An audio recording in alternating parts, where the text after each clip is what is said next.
The Princess and the Pea. Once upon a time there was a prince, and he wanted to find himself a princess.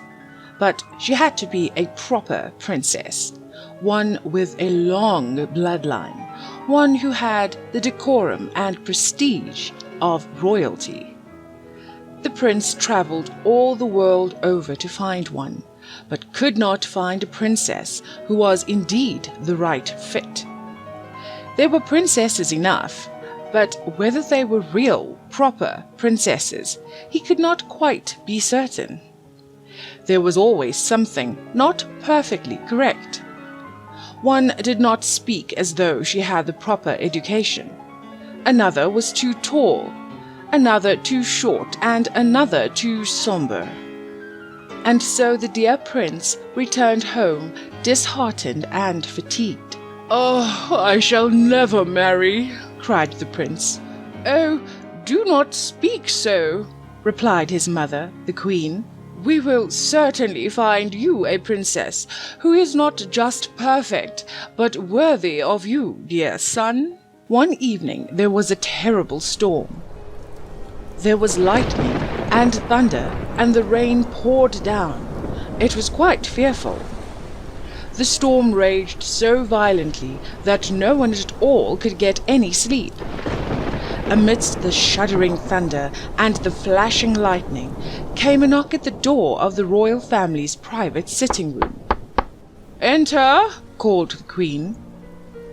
A servant man walked in, bowed, and said, "I beg your pardon, your majesties, but there's a maiden at the door who asked for lodging from the storm." "Why on earth would you bother your queen with such a trivial matter? What do I care for a servant girl? Be off with you." "Pardon, your majesty, but she claims to be a princess," continued the servant. "A what?" "A princess," said the servant. "I heard you, you silly man. Is she accompanied by a retinue or her parents?" "No, ma'am, she is alone. She says she was separated from the rest of her party during the storm when the giant oaks near the valley fell into her carriage. She could get nowhere but here when she says she saw the lamps lit in the cellars below." The queen was silent for a moment. Should I— "Silence! I am thinking," snapped the queen. "Mother, perhaps this is why I have not yet found someone, for the princess was coming to meet me." The queen thought for another moment. How was it possible that a princess would just magically show up at their door? Surely it was a hoax. People had heard that the prince had been out seeking a princess, and when he had returned home alone, they had conspired to provide a fake one of their own. "Mother!" shouted the prince. Yes, of course, dear. She is most certainly here for you, but we will find out for sure if she is indeed a princess." Maiden or princess, the poor dear was drenched through, and a sorry sight indeed. If the queen had to throw her out the next morning after the storm for lying about being a princess, she would at least be grateful to have done the pitiful creature some kindness. After the stranger was led to a room in which to bathe and change, she was led into another room with a bed on which stood 5 mattresses upon each other. She looked curiously at the bed. "Don't be alarmed, dear," said the queen. "It's just we had it in storage." The queen was lying, of course, for while the maiden was bathing, the queen had sent up for 5 mattresses and a dried pea. The queen had placed the pea on the bed and then had the 5 mattresses stacked on top. After being helped onto the towering bed, they all said good night and left off to bed themselves. In the morning, they all gathered at the table. In the light of the sun, the queen took in the frail girl. She looked tired and unrested. "Did you sleep well, my dear?" inquired the queen. Thank you, your Majesty.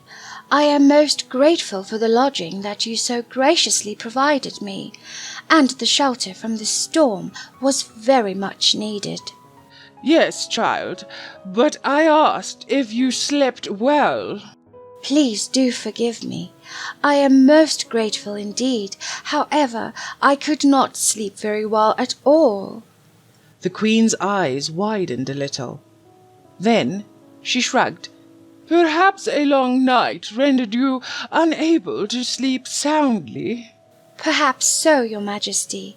Having insisted that the maiden stay another night to ensure that the roads were safe for travel, she was ushered into another room. This time a bed stacked with 20 mattresses stood before her. The Queen grinned slyly. I know what you are up to, said the King. Whatever do you mean? Asked the Queen, feigning innocence. The girl has already told you of her unpleasant slumber the night before. Is this really necessary? She is obviously nothing, interrupted the Queen. Tonight we will know without a doubt. After solemn good nights, everyone was off again until breakfast the next morning. The maiden sat at the table with her eyes barely open.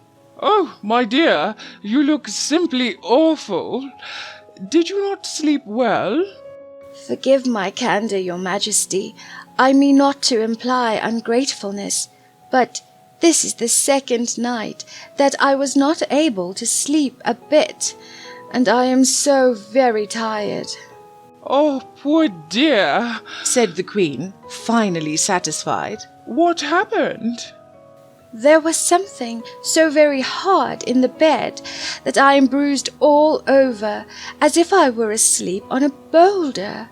Aha! How very fortunate! Shouted the Queen in victory. The startled maiden and prince stared at the Queen, waiting for some explanation for the meaning of the joy she had taken in the maiden's distress. My darling son, said the Queen, I present your princess. For only a lady of true royal blood could feel the little pea that I placed beneath the 20 mattresses on which you slept last night.